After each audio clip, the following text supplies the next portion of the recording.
Assalamualaikum warahmatullahi wabarakatuh.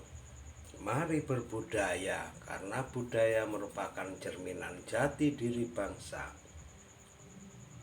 Di malam 16 Agustus 2024, jadi malam 17 Agustus, pertama-tama kita puji syukur kepada kehadirat Allah Subhanahu wa taala, di mana bangsa kita pada tahun 45 sudah menyatakan kemerdekaannya. Patut kita panjatkan doa pada para pahlawan yang telah mengorbankan jiwa raganya untuk kemerdekaan negara kita. Yang kedua, saya akan coba mereview keris yang barusan saya mahari. Jadi saya memahari 2 keris dengan kondisi apa adanya. Kita lihat dulu keris yang pertama. Ya, ini keris yang pertama ini nyandang warangka seperti ini. Ini warangka daerah mana ini? Biasanya daerah Madura yang pakai warangka seperti ini. Kemudian dedernya model gini, jadi kondisinya tidak menggunakan mendak. Kita lihat saja penampilan dari kerisnya seperti apa.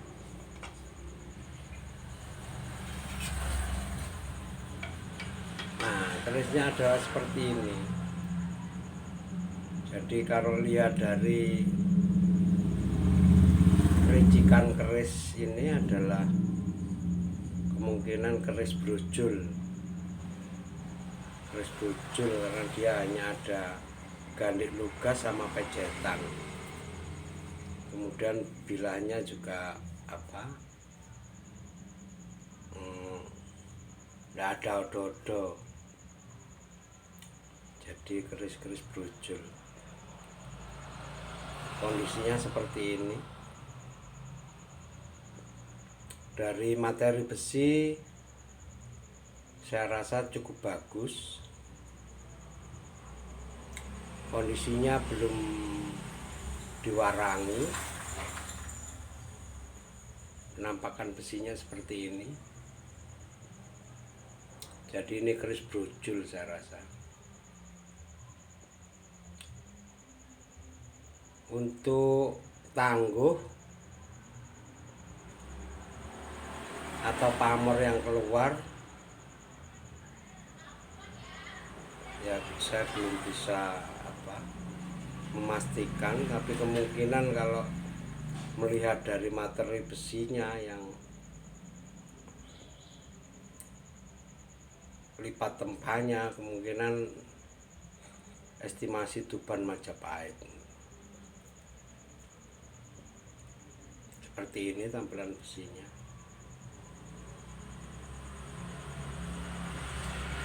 Sudah mengalami keausan di sebagian bilahnya, tapi secara umum saya rasa ini masih termasuk kategori keris sepuh berdapur brojol.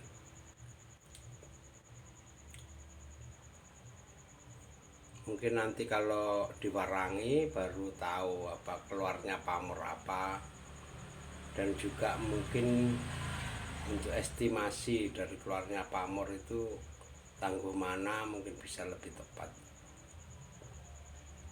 Seperti ini. Oh iya, mungkin saya katakan untuk warangka model Madura ini warangka iras ya. Jadi yang dimaksud warangka iras itu warangka dimana dia merupakan kayu utuh kemudian dilubangin. Kenapa saya katakan ini warangka iras? Soalnya kalau kita lihat dari lubang itu tidak ada sambungan, jadi dia nyandang warangka iras untuk keris brojol ini.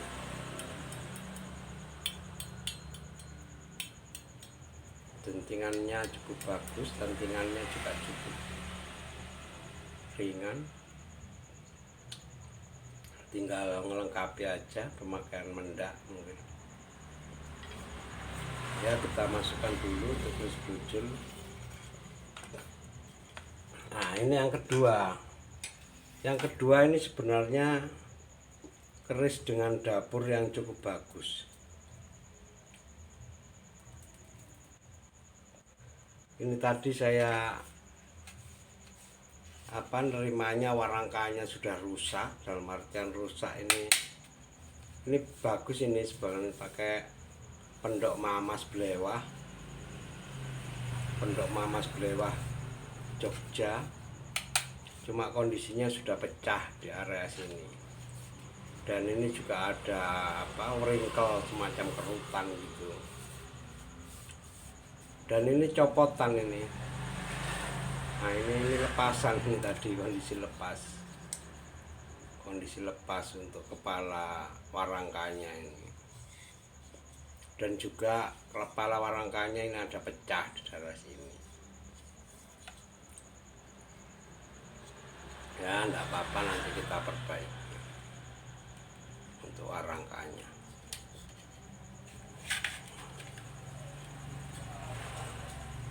Nanti bisa kita pembelajaran untuk memperbaiki warangka yang rusak, bisa kita buatkan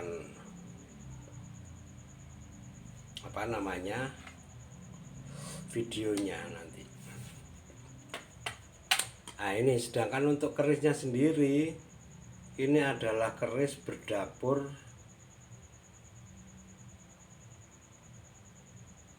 Sabu Inten. Jadi kita tahu keris Sabu Inten adalah keris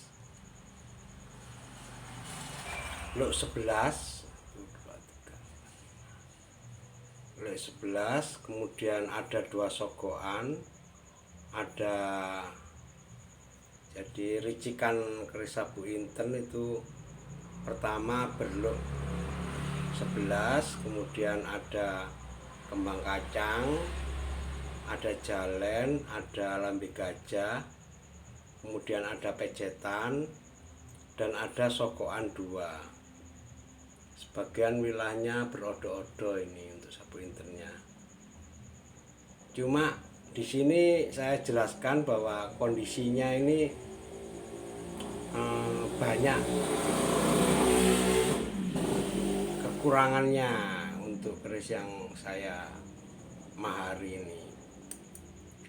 Jadi kebetulan juga dapat maharnya juga tidak terlalu mahal, jadi tidak apa-apa, nanti kita lengkapi apa-apa yang kurang dari keris ini.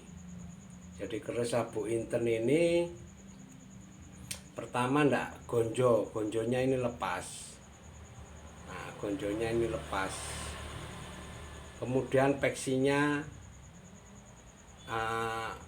pendek, jadi mungkin putus ya.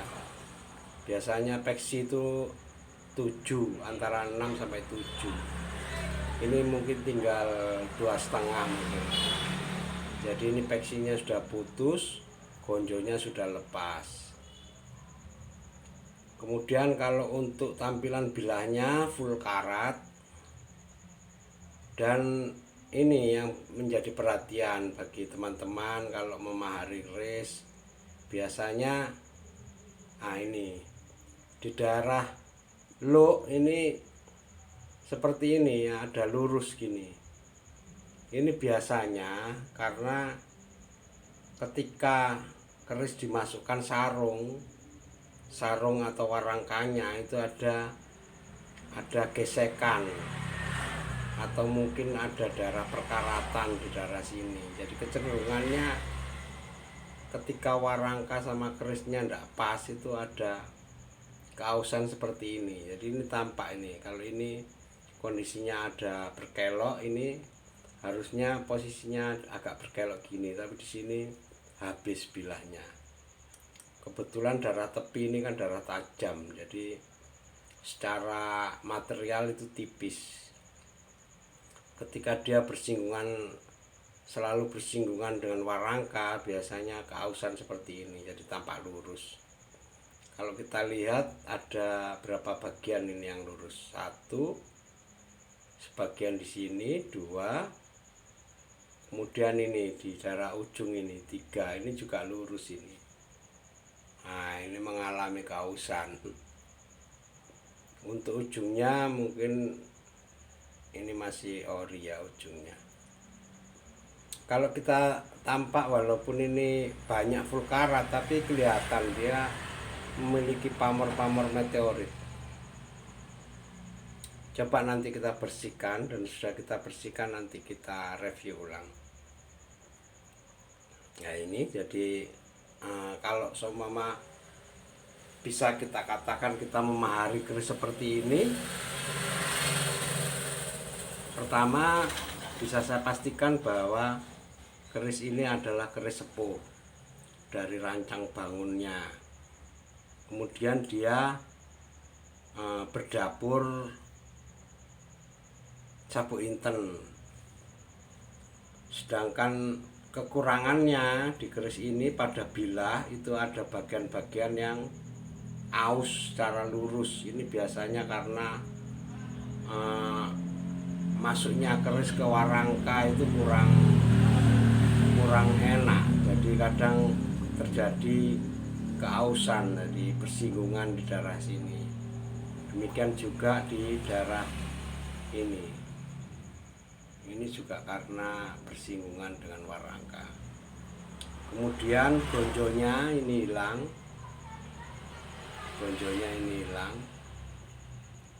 dan peksinya ini putus, jadi peksinya tinggal 2,5 mungkin, tidak sampai 3. Gonjonya lepas.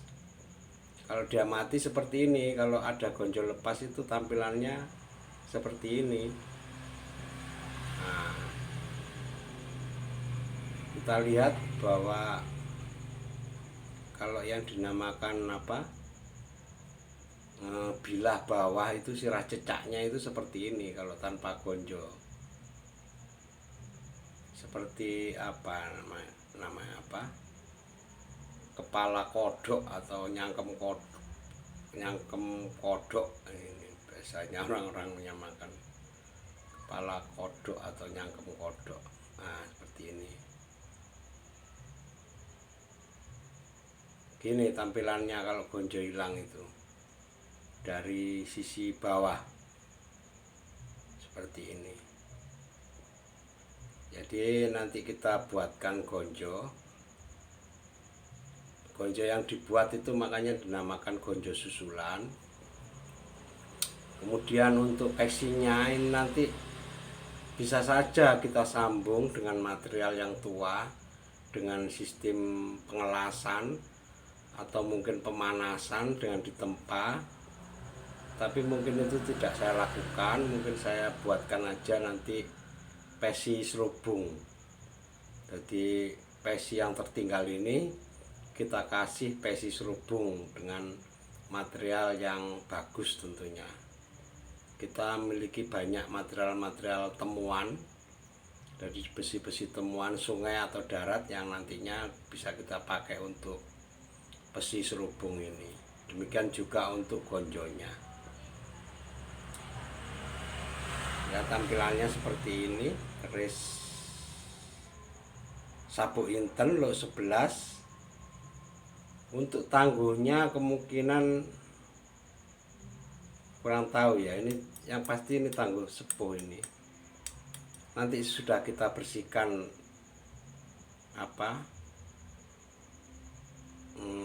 material besinya ini, mungkin bisa tahu dari jenis material besinya atau mungkin dari estimasi pamor yang keluar kita bisa menentukan kemungkinan tangguh apa dan keluarnya pamor.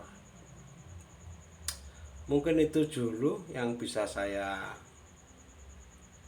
sampaikan untuk keris ini. Semoga dengan kekurangan keris yang ada ini bisa kita jadikan materi untuk pembahasan mengenai keris dalam hal merawat, atau mungkin membuat keris memiliki nilai lagi yang lebih tinggi dari keadaan semula yang kurang, istilahnya kurang bagus nilainya. Supaya lebih bernilai, dia bisa awet dan bisa kita rawat. Itu aja mungkin. Jadi sekali lagi saya ucapkan memperingati 17 Agustus kemerdekaan Indonesia. Kita panjatkan doa kepada pahlawan bangsa yang telah berkorban terhadap kemerdekaan. Dan untuk generasi penerusnya kita berusaha untuk mengisi kemerdekaan dengan sebaik-baiknya. Saja mungkin. Assalamualaikum warahmatullahi wabarakatuh.